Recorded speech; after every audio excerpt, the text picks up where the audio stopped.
Hello, beautiful humans. It's Veronica Page here, your Ayurvedic health and digest life coach. We talk about all things that we consume, that we take in, and how we can digest and assimilate them into living our best lives, our most complete, most divine lives, right? And today we're going to talk about a really important concept in Ayurveda, which is transitions into different seasons, specifically from winter to spring. That's why I'm wearing the dark lip. It's still winter, but then this like light colored turtleneck.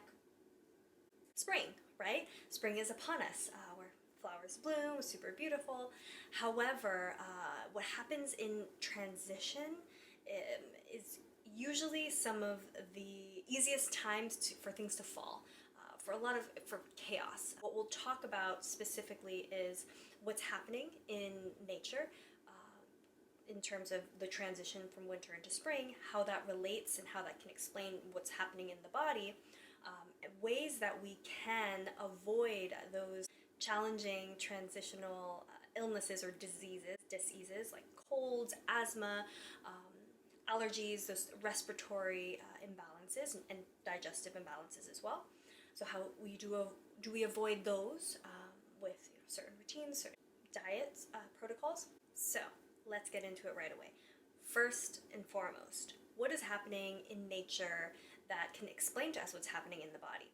So this transition from winter to spring, what do we see in nature is the ice, the snow, the coldness starting to melt, right? What we've accumulated for the winter was very specific, very intentional. The cravings for more heavy foods, including things like dairy, and eating like 3 full meals for the day keeps us and keeps our organs, our digestive organs, nice and safe for the cold, right? Because too much cold can very quickly lead to imbalances, and also vasoconstriction, right? Tensioning of and tightening of the blood vessels, which will lead to weaker digestion. And in Ayurveda and in a lot of practices now in the medical system, people are understanding now how important the digestive system is. So I'm always going to be talking about digestion, digest life coach, ding ding, obviously, because we need to take in, absorb the nutrients, and then let go of that which we don't need anymore. We are what we eat and can't digest. It's something that you hear a lot, you might hear from Āyurveda. So we've built this insulated layer of fat for a purpose, for a reason, during the winter season. And we see the ice starts to melt, the snow starts to melt. Why? Because the heat, the sun's coming in, nature experiences more heat. And then the snow, the ice starts to melt, and it's going to create a lot of muck, right? There's a lack of clarity, clear paths, right? And also, what do we see a lot? We see a lot of rain that's going to create more water, right? So there's water everywhere, okay? And that's what we are starting to see with the end of winter and into spring. We're also seeing a lot of unpredictability, right? A lot of winds. Spring's a lot of windy, so this dry winds, right? And what happens with a lot of wind, a lot of air, space, right? That vata, right? If you're familiar with Ayurveda, it's gonna tear up a lot in its pathway, right? And what can happen, like a tornado, it's tearing everything up. Okay, so this will lead to a lot of dryness. So take a step back, how is this relating to the physical body? So like I mentioned, we built this layer of fat on purpose for the cold, which is great. Thank you for all of that. And now that the heat starts to come in, we'll start to notice our cravings for lighter foods will start to come in. We're going to start to crave more movement, and this is so that those layers of fat can start to shed, right? Start to shed off. However, when all of the fats, the mucus, start to also shed away, they could release any metabolic waste, what we like to call the doshas in Ayurveda. So the doshas, there are 3 doshas, vata, pitta, and kapha. and Vata is air and space, Pitta is fire and water, and Kapha is earth and water. Okay, so these signify these elements, and doshas, they signify different qualities within the body, different qualities of metabolic waste within the body, and when they get released into the circulatory system, into the body, they move around, they can cause mayhem, right? When they build up, if there's too much, how do we accumulate these doshas?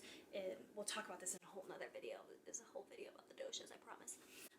But every time we eat something, what have we been doing in the winter?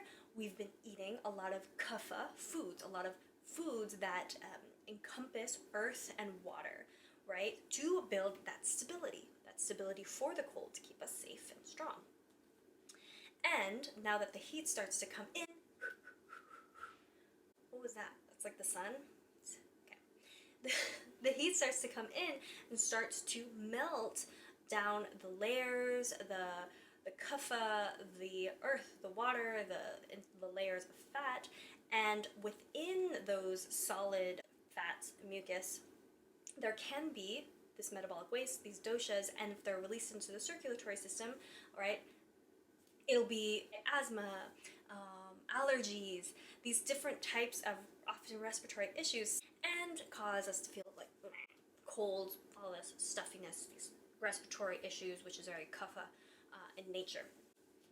All right, so that mirroring, right, the melting that's happened in nature, it's the melting that's happening with us, the muddiness, the stickiness, the heaviness, the dampness in nature, that also happens within us.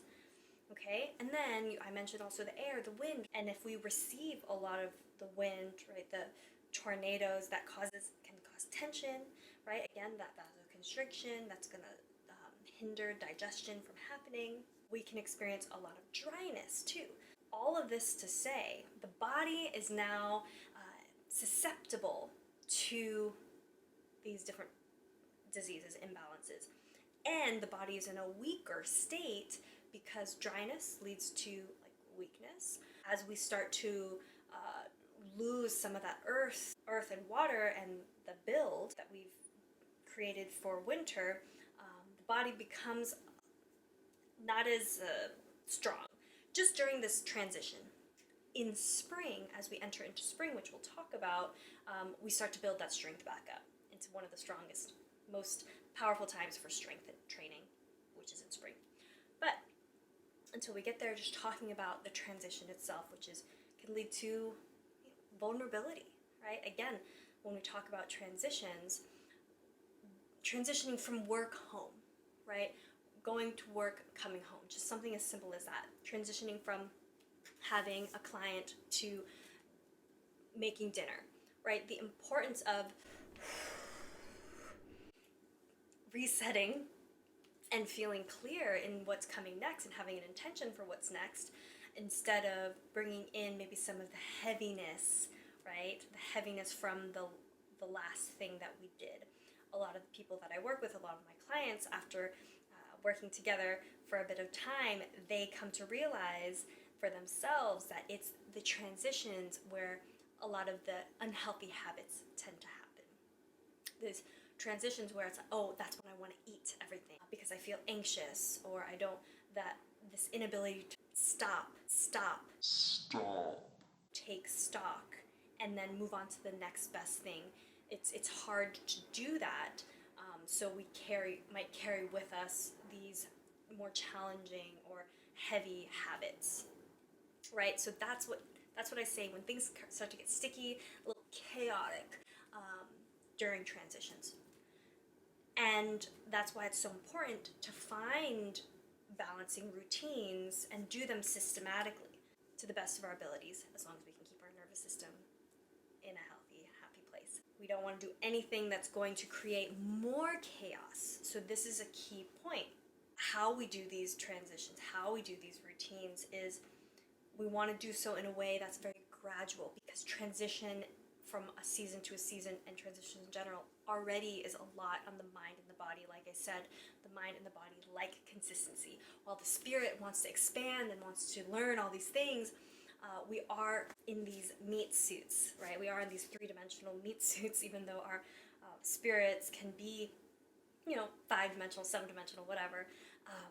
We do get to honor all of that comes with being in this body, right? All the challenging and wonderful emotions, all as opportunities. So what we're doing is we want to gradually implement these routines that I'm going to mention next in a way that keeps us calm, because we don't need to add more chaos and intensity when things are already pretty buck wild out there, seasonally and in general, right? So that's what's happening in nature, that's what's happening within the body, right? So how do we avoid the imbalances like the asthma, the respiratory issues, right? I'm someone who, as a child, has always had asthma, allergies. These are all our kapha imbalances, excess kapha. So what happens is accumulation starts. Accumulation is the first phase of any imbalance, and then stagnation. So what we're trying to do is take note of how much accumulation has happened, right? So this taking stock is a great place to start when we're talking about being gradual. It's okay, especially the full moon is going to come up on the 7th. If you're listening to this in 2023, what up? Then during the full moon, it's a great time to take stock. So as we come into that very soon, we take stock, okay, what is working and what's not working? Okay, how am I feeling when it comes to my cravings? Am I craving 3 meals a day still? Am I actually hungry, like true hunger versus like an appetite versus a habit, right? Rating my level of hunger when I wake up in the morning, am I hungry? Am I not? Like, do I feel indigestion? Do I feel heartburn? Do I feel acid reflux? Like all of these are telling me that food hasn't been fully properly digested from the night before. So that might mean I'm skipping breakfast and I'm just having freshly boiled hot water. So just do some taking stock, right? So this is a great first step as we start to transition. Now let's get deeper into what the routines could look like as we do this transition. First, let's talk about sleep. Because when it comes to how much energy we have throughout the day, we look at how deep is my rest. So with the spring, we do not want to nap because this can create more heaviness, right? And what we're trying to do is balance that heaviness, that dampness from this winter transition and create more lightness. So what we're really looking for is a full night's sleep. It can be 6.5 hours to 8 hours around that time. And that might mean really looking at what time you're going to sleep, right? So I like to have no overhead lights after the sun goes down. Everything becomes floor lamps or candles safely. This is very good to tell the body that we're winding down, okay? Doing these types of practices, starting to, again, journal. This is your take stock time. How am I going to wind down and transition into the evening, calm my nervous system, so that I know that I'm ready for rest. And in the morning, once you wake up, you can tell like, how did I need to pee last night? Okay, that might mean that I drink my water more early in the morning instead of the second half of the day. Try to get all your water in the morning. And just taking stock. Okay, well, do I feel groggy? If I feel groggy every single morning, it's another sign that I might have some indigestion or some things that haven't been fully assimilated in my body. In Āyurveda, we call this ama, and that's for another topic, another day. And it's all curiosity, my friends, just curiosity. And we get curious so that you can see how much better you feel day to day, okay? So your evenings, you want to look for like a full night's rest, especially during this transition. And then, you know, of course, as days go on, you're going to have some nights where you're like, is that what you do? Or you might party, or meaning like stay up a little later than usual, and that's fine. Just get very aware of what your capacity is. Maybe I can like have a late night once, twice a week, but other than that, I'm sleeping at 9:30, which is great because you want the body to rest by 10, which is when liver activates and starts to do the cleansing process. But if we're up at 10 or later, then the body is actually using the energy for your mind or for whatever you're doing, instead of doing like digestion and healing. Just so you know, think about that. It might help with wanting to sleep earlier.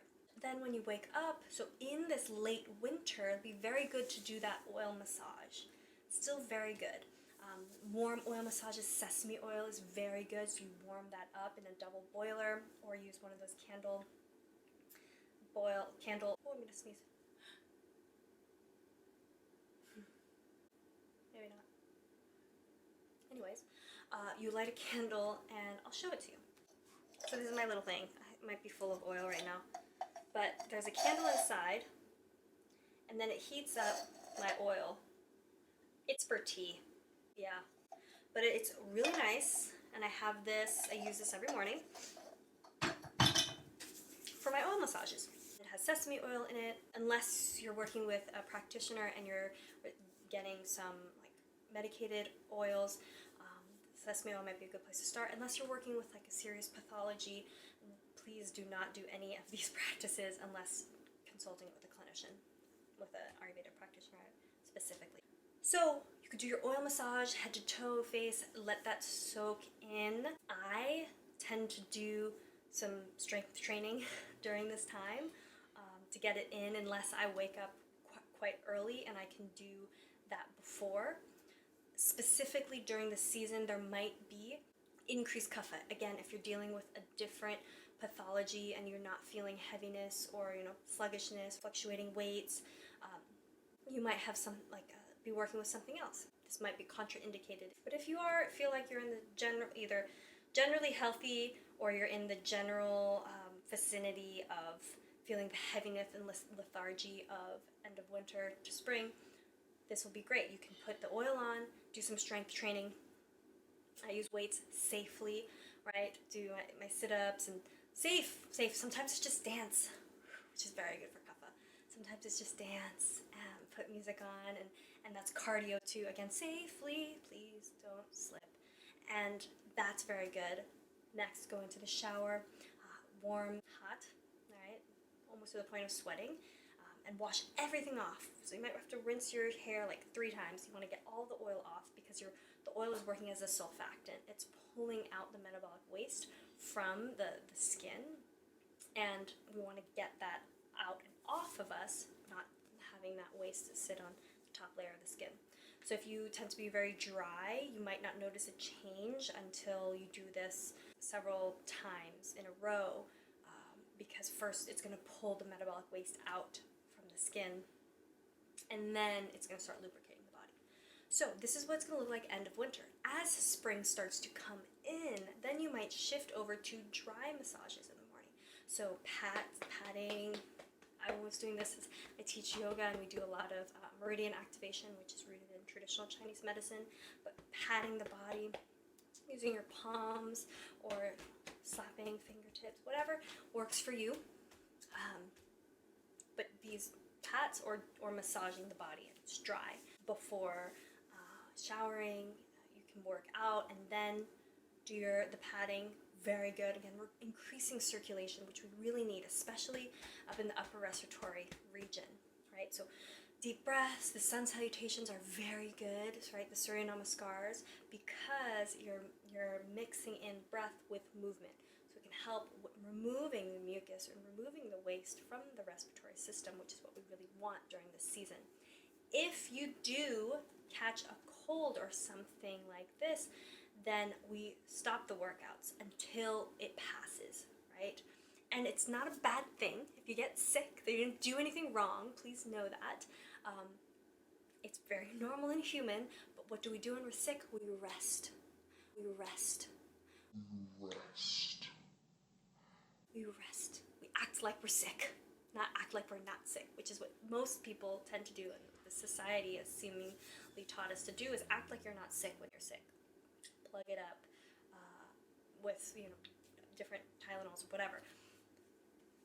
which will cause more issues in the long run, especially to the digestive system. So just be sick. So spring comes in, you dry massaging, the workouts will become more intense. Spring is the best time to do your most intense workouts, pushing yourself, pushing your limits during this time. So this is the strength training, the cardio, always being mindful of where your body's at, never like sharp shooting pains. If you are working with some pathology or anything specific, we're not overdoing it, right? Again, if you're sick, if something's hurting, you act like that and don't over push yourself, but it's pushing ourselves so that we can expand, not so that we deteriorate. Okay, so that's what spring is for, right? Or supports us as we continue deeper into spring. In terms of things to eat, so starting to lighten up the foods. Notice your hunger, like I mentioned before. Maybe we're having 3 meals a day, and if the hunger isn't as intense anymore, especially with the sun coming in, maybe it cuts down to 2 meals a day. Eating like 11, 10:30, and then like 4:30 to 5, something like this. Having maybe a snack in between, like fruit, right? If it's still cold, like the late winter, having maybe some stewed fruit or toasted nuts if you're like feeling really hungry, but you still have like an hour, 2 hours till dinner time. So taking note of your hunger and starting to lighten up instead of having so much heavy foods like the rice and the wheat, which is fine. Maybe lean towards adding some quinoa in here and there, some aged barley for the grains.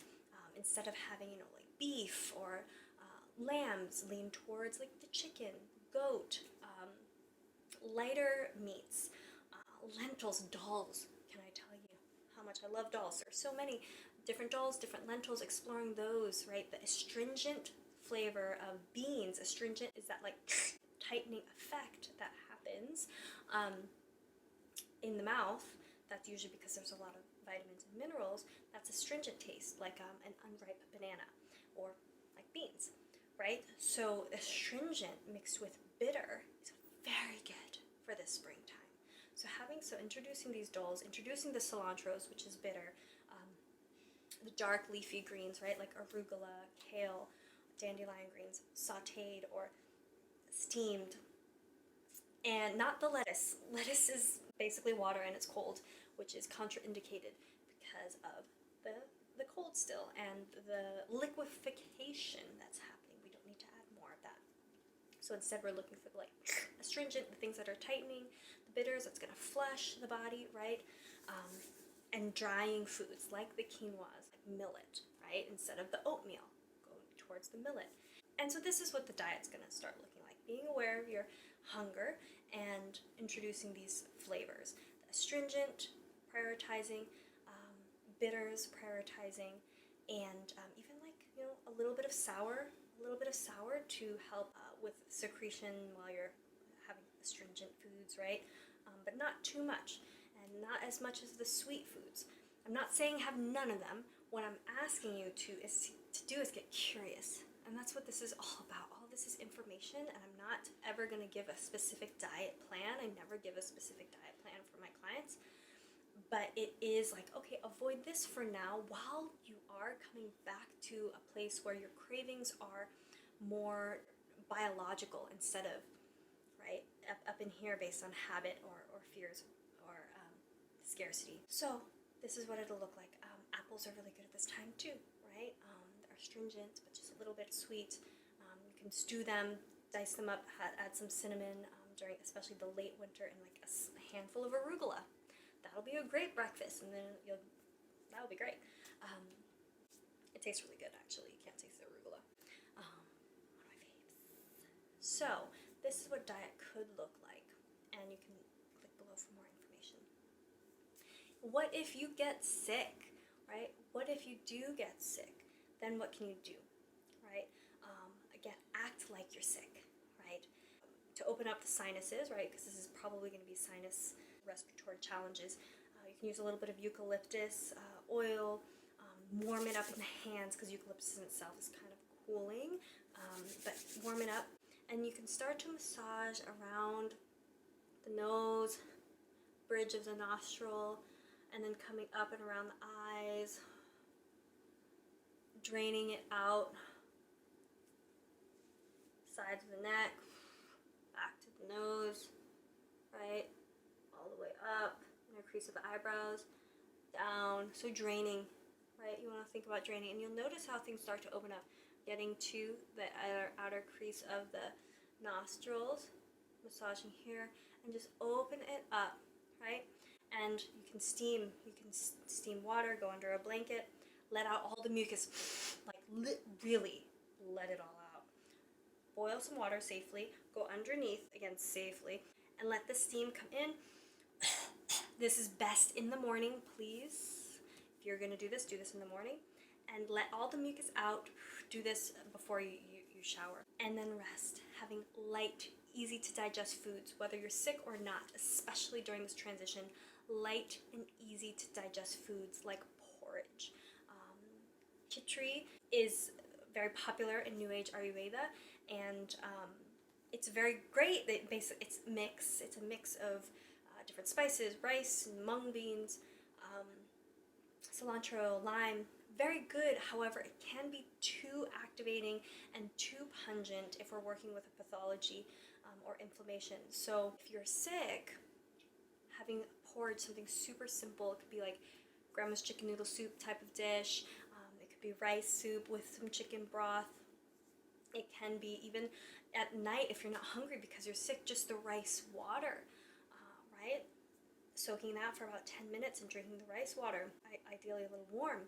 So doing this porridge for like 3 days can be rice with mung, with vegetables, just like celery or carrots with cilantro. Having this for your 2 or 3 meals, and then notice how you start to feel better. And maybe doing this for the transition itself, sick or not, to avoid getting sick. We do this every spring and fall. So we have a cleanse coming up. If you're interested, then you can click the link below too.